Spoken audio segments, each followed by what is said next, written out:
ನಮಸ್ಕಾರ. ಹಣ, ಆದಾಯ ಮತ್ತು ಹೊಸ ಅವಕಾಶಗಳ ಬಗ್ಗೆ ಸರಳವಾಗಿ ತಿಳಿಯಲು ನಮ್ಮ ಜೊತೆ ಇರಿ. ಈಗ ಇವತ್ತಿನ ವಿಷಯ ನೋಡೋಣ. ಎಲ್ಲರಿಗೂ ನಮಸ್ಕಾರ ಗೆಳೆಯರೇ. ನೀವು ಕಷ್ಟಪಟ್ಟು ಹಣ ಸೇವ್ ಮಾಡ್ತಿದ್ದೀರಾ, ಆದ್ರೆ ಅದೇ ಹಣ ದಿನದಿಂದ ದಿನಕ್ಕೆ ಕಡಿಮೆಯಾಗ್ತಿದೆ ಅಂದ್ರೆ ನಂಬ್ತೀರಾ? ಇವತ್ತು ಜನ ಹೆಚ್ಚು ಮಾಡುವ 3 ದೊಡ್ಡ ಹಣದ ತಪ್ಪುಗಳನ್ನು ನೋಡೋಣ. 1. ನಿಮ್ಮ ಬ್ಯಾಂಕ್ ಅಕೌಂಟ್ನಲ್ಲಿ 50,000 ಅಥವಾ 1,00,000 ಹಣ ಇದ್ದರೆ ನಿಮಗೆ ಒಂದು ಭಾವನೆ ಇರುತ್ತದೆ, ನನ್ನ ಹಣ ಸುರಕ್ಷಿತವಾಗಿದೆ ಅಂತ. ಆದರೆ ನಿಮಗೆ ಗೊತ್ತೇ, ನೀವು ಏನೂ ಖರ್ಚು ಮಾಡದೇ ಇದ್ದರೂ ಕೆಲವೊಮ್ಮೆ ನಿಮ್ಮ ಹಣದ ಬೆಲೆ ನಿಧಾನವಾಗಿ ಕಡಿಮೆಯಾಗುತ್ತಿರಬಹುದು. ಇದು ಕಳ್ಳತನ ಅಲ್ಲ, ಬ್ಯಾಂಕ್ ತಪ್ಪು ಅಲ್ಲ, ಆದರೆ ಬಹುತೇಕ ಜನರಿಗೆ ಕಾಣದೇ ಇರುವ ಒಂದು ಮೌನ ನಷ್ಟ. ಅದೇ ಕಾರಣಕ್ಕೆ ಹಣ ಉಳಿಸುವವರು ಕೂಡ ಕೆಲ ವರ್ಷಗಳ ನಂತರ ಹಣ ಇದೆ ಆದರೆ ಸಾಲುತ್ತಿಲ್ಲ ಅಂತ ಹೇಳುತ್ತಾರೆ. ಇದು ಯಾಕೆ ಆಗುತ್ತದೆ ಗೊತ್ತಾ? ಅದರ ಹಿಂದೆ ಇರುವ ಮೊದಲ ದೊಡ್ಡ ತಪ್ಪು, ಹಣವನ್ನು ಕೇವಲ ಬ್ಯಾಂಕ್ನಲ್ಲಿ ಹಾಗೆ ಬಿಡುವುದು. 2. ಈಗೊಂದು ತುಂಬಾ ಸರಳ ಉದಾಹರಣೆ ನೋಡಿ. 5 ವರ್ಷ ಹಿಂದೆ ನೀವು ಮಾರುಕಟ್ಟೆಗೆ 100 ರೂಪಾಯಿ ತೆಗೆದುಕೊಂಡು ಹೋದರೆ ಕೆಲವು ಮನೆಯ ಸಾಮಾನುಗಳನ್ನು ಸುಲಭವಾಗಿ ತರಬಹುದಿತ್ತು. ಇಂದು ಅದೇ 100 ರೂಪಾಯಿಗೆ ಹಿಂದೆ ಸಿಕ್ಕಿದ್ದಷ್ಟು ವಸ್ತು ಸಿಗುತ್ತಿದೆಯಾ? ಬಹುತೇಕ ಸಂದರ್ಭಗಳಲ್ಲಿ ಸಿಗುವುದಿಲ್ಲ.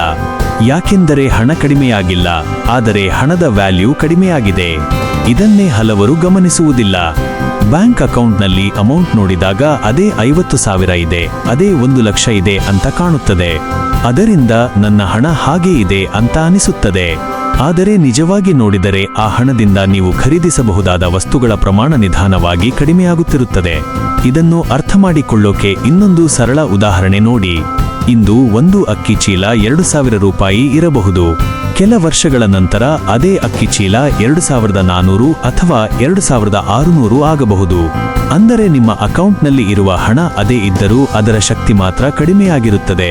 ಹೊರಗೆ ನೋಡಿದರೆ ಹಣ ಕಡಿಮೆಯಾಗಿಲ್ಲ, ಆದರೆ ಒಳಗೆ ನೋಡಿದರೆ ಅದರ ಉಪಯೋಗ ಕಡಿಮೆಯಾಗಿದೆ. ಇದು ದೊಡ್ಡ ವ್ಯತ್ಯಾಸ. ಬಹಳ ಜನ ಹಣ ಉಳಿಸುವುದನ್ನೇ ಹಣ ಬೆಳೆಸುವುದು ಅಂತ ಭಾವಿಸುತ್ತಾರೆ, ಆದರೆ ಈ ಎರಡೂ ಒಂದೇ ಅಲ್ಲ. ಹಣ ಉಳಿಸುವುದು ಒಳ್ಳೆಯ ಅಭ್ಯಾಸ, ಆದರೆ ಹಣವನ್ನು ನಿದ್ರೆಗೆ ಹಾಕುವುದು ಒಳ್ಳೆಯ ನಿರ್ಧಾರ ಅಲ್ಲ. ಕೆಲವರು ವರ್ಷಗಳ ಕಾಲ ಸ್ಯಾಲರಿ ಬಂದಂತೆ ಸ್ವಲ್ಪ ಬ್ಯಾಂಕ್ನಲ್ಲಿ ಹಾಕುತ್ತಾ ಇರುತ್ತಾರೆ. ಅವರಿಗೆ ಅನಿಸುತ್ತದೆ, ನಾನು ಸೇಫ್ ಆಗಿ ಸೇವ್ ಮಾಡುತ್ತಿದ್ದೇನೆ ಅಂತ. ಆದರೆ ವರ್ಷಗಳ ನಂತರ ಅದೇ ಜನರಿಗೆ ಒಂದು ಪ್ರಶ್ನೆ ಬರುತ್ತದೆ, ಇಷ್ಟು ವರ್ಷ ಹಣ ಇಟ್ಟಿದ್ದೇನೆ, ಆದರೂ ಯಾಕೆ ದೊಡ್ಡ ಬದಲಾವಣೆ ಕಾಣುತ್ತಿಲ್ಲ? ಅದರ ಉತ್ತರ ಒಂದೇ, ಹಣ ಉಳಿಸಲಾಗಿದೆ, ಆದರೆ ಹಣ ಕೆಲಸ ಮಾಡಿಲ್ಲ. ಇಲ್ಲಿ ತುಂಬಾ ಮುಖ್ಯವಾದ ಒಂದು ವಿಷಯ ಇದೆ. ನೀವು ಕೆಲಸ ಮಾಡಿ ಹಣ ಗಳಿಸಬಹುದು, ಅದು ಮೊದಲ ಹಂತ. ಆದರೆ ಒಂದು ಹಂತದ ನಂತರ ಹಣವು ನಿಮಗಾಗಿ ಕೆಲಸ ಮಾಡಬೇಕು. ಅದೇ ಆಗದೇ ಇದ್ದರೆ ನೀವು ಎಷ್ಟು ಸೇವ್ ಮಾಡಿದರೂ ಒಂದು ಮಟ್ಟದ ಮೇಲೆ ಹಣದ ಬೆಳವಣಿಗೆ ನಿಧಾನವಾಗುತ್ತದೆ. ಇದನ್ನೇ ಹಲವರು ತುಂಬಾ ತಡವಾಗಿ ಅರ್ಥ ಮಾಡಿಕೊಳ್ಳುತ್ತಾರೆ. ಕೆಲವರು 10 ವರ್ಷ ನಂತರ ಅರಿಯುತ್ತಾರೆ, ಕೆಲವರು ರಿಟೈರ್ಮೆಂಟ್ ಹತ್ತಿರ ಬಂದಾಗ ಅರಿಯುತ್ತಾರೆ, ಕೆಲವರಿಗೆ ಎಂದಿಗೂ ಗೊತ್ತಾಗುವುದೇ ಇಲ್ಲ. ಅದಕ್ಕಾಗಿಯೇ ಬ್ಯಾಂಕ್ನಲ್ಲಿ ಹಣ ಇಡುವುದು ತಪ್ಪಲ್ಲ, ಆದರೆ ಎಲ್ಲ ಹಣವನ್ನು ಯಾವ ಯೋಚನೆ ಇಲ್ಲದೆ ಅಲ್ಲೇ ಹಾಗೆ ಬಿಡುವುದು ಮೊದಲ ದೊಡ್ಡ ತಪ್ಪು. ಯಾಕೆಂದರೆ ಸುರಕ್ಷತೆ ಬೇಕು, ಆದರೆ ಸುರಕ್ಷತೆಯ ಜೊತೆ ಬೆಳವಣಿಗೆಯೂ ಬೇಕು. ಆ ಎರಡರ ಮಧ್ಯೆ ಬ್ಯಾಲೆನ್ಸ್ ಇರಬೇಕು. ಅದೇ ಇಲ್ಲದಿದ್ದರೆ ಹೊರಗೆ ನೋಡಲು ಹಣ ಉಳಿದಂತೆ ಕಾಣುತ್ತದೆ, ಆದರೆ ಸಮಯದ ಜೊತೆ ಅದರ ಶಕ್ತಿ ಕಡಿಮೆಯಾಗುತ್ತಿರುತ್ತದೆ. 3. ಹಾಗಾದರೆ ಹಣವನ್ನು ಹೇಗೆ ಇರಿಸಬೇಕು? ಹಾಗಾದರೆ ಇಲ್ಲಿ ಒಂದು ಪ್ರಶ್ನೆ ಬರುತ್ತದೆ. ಸರಿ, ಬ್ಯಾಂಕ್ನಲ್ಲಿ ಎಲ್ಲ ಹಣ ಇಟ್ಟು ಬಿಡೋದು ಸರಿಯಲ್ಲ ಅಂದ್ರೆ ಹಾಗಾದರೆ ಹಣವನ್ನು ಹೇಗೆ ಇಡಬೇಕು? ಉತ್ತರ ಕಷ್ಟದ ವಿಷಯ ಅಲ್ಲ. ಸರಳವಾಗಿ ನೋಡಿದರೆ ನಿಮ್ಮ ಹಣವನ್ನು ಒಂದೇ ಜಾಗದಲ್ಲಿ ಇರಿಸಬಾರದು. ಅದನ್ನು 3 ಭಾಗವಾಗಿ ಯೋಚಿಸಬೇಕು. ಮೊದಲ ಭಾಗ, ಪ್ರತಿದಿನ ಬೇಕಾಗುವ ಹಣ. ಅಂದರೆ ಮನೆ ಖರ್ಚು, EMI, ಕರೆಂಟ್ ಬಿಲ್, ಅಕಸ್ಮಾತ್ ಬೇಕಾಗುವ ಸಣ್ಣ ಖರ್ಚು. ಈ ಹಣ ಮಾತ್ರ ಬ್ಯಾಂಕ್ ಸೇವಿಂಗ್ಸ್ ಅಕೌಂಟ್ನಲ್ಲಿ ಇರಬಹುದು.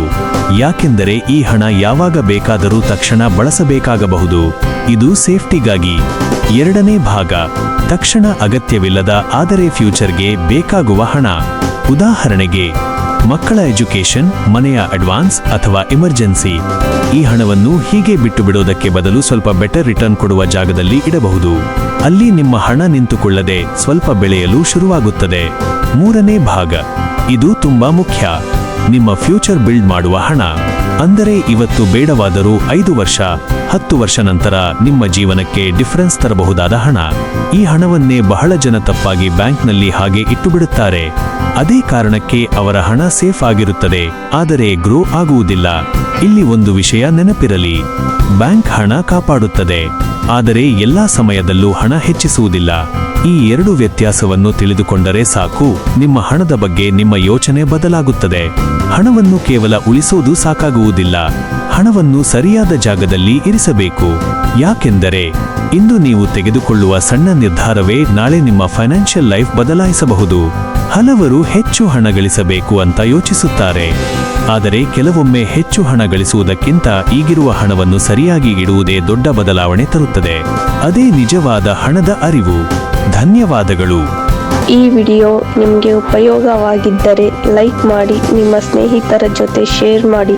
ಇನ್ನಷ್ಟು ಇಂತಹ ಮಾಹಿತಿಗಾಗಿ ನಮ್ಮ ಚಾನೆಲ್ ಸಬ್ಸ್ಕ್ರೈಬ್ ಮಾಡಿ. ಧನ್ಯವಾದಗಳು.